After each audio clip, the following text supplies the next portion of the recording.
پاکستان ایک ایسی قوم ہے جسے نہ صرف اپنا ایک ایسا بانی ملا تھا جو ان تمام تقاضوں سے واقف تھا جو ایک اچھے مدبر کو ہونے چاہیے،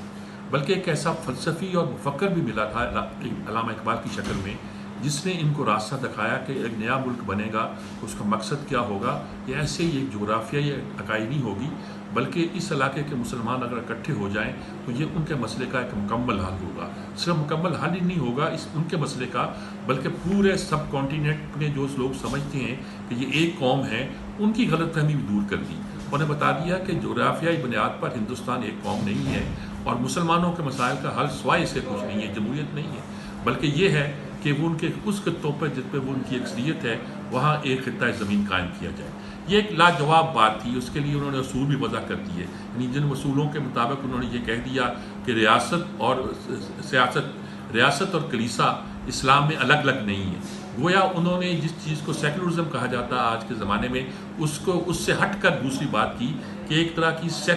طرح کی روحانی جمہوریت جو ہے وہ مسائل کا حل ہے۔ روحانی جمہوریت کا لفظ بھی استعمال کیا۔ ان سارے باتوں کے ساتھ انہوں نے بڑے کلیئرٹی کے ساتھ کہا کہ یہ اسلام کی ایک تجربہ گاہ ہوگی دنیا کے ساتھ، اور اچھی بات یہ تھی کہ انہیں ایک ایسا مدبر مل گیا قائد اعظم محمد علی جناح کی شکل میں، جنہوں نے خط و کتابت بھی ان سے کی، ان خیالات کو سمجھا بھی، اور یہاں تک کہا کہ اگر مجھے کسی سلطنت میں یا پاکستان کہہ لیجیے گا میں کسی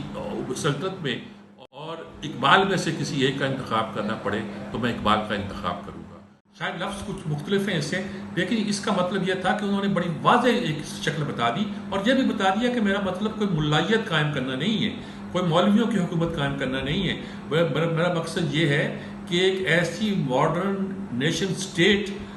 پاکستان کو قائم کرنا ہے جہاں کہ ہم ایک روحانی طور پر ایک ایسے وطن کی بنیاد رکھ سکیں جو مسلمانوں کی ثقافتی اور تہذیبی مسائل کا حل بھی ڈھونڈ سکے، اور مسلمانوں کو آگے ان کا معاشی نظام الگ ہو، ان کا سیاسی نظام الگ ہو، اور دنیا کے دوسرے معاملات پر بھی وہ سوچ سمجھ کے رستہ نکالنے کے قابل ہو۔ یہ ایک کمال کی بات تھی، اور خاص طور پر انہوں نے اقبال کی جو فکر ہے اس کی بنیاد اس بات پر تھی کہ آپ نے اگر میرا ایک لفظ بھی قرآن سے ہٹ کر ہو تو خدا مجھے روز محشر میں حضور نبی پاک کے قدموں کا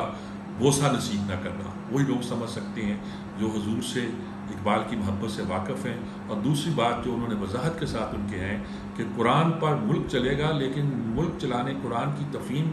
کے لیے لازمی ہے کہ آپ اسے عشق رسول کے جذبے کے ساتھ کریں۔ یہ دو اصول ہیں جن پر ہمارے اقبال کے دین کا تصور قائم ہے، اور دین کے اس تصور پر یہ ملک قائم ہوا، اور اس ملک کو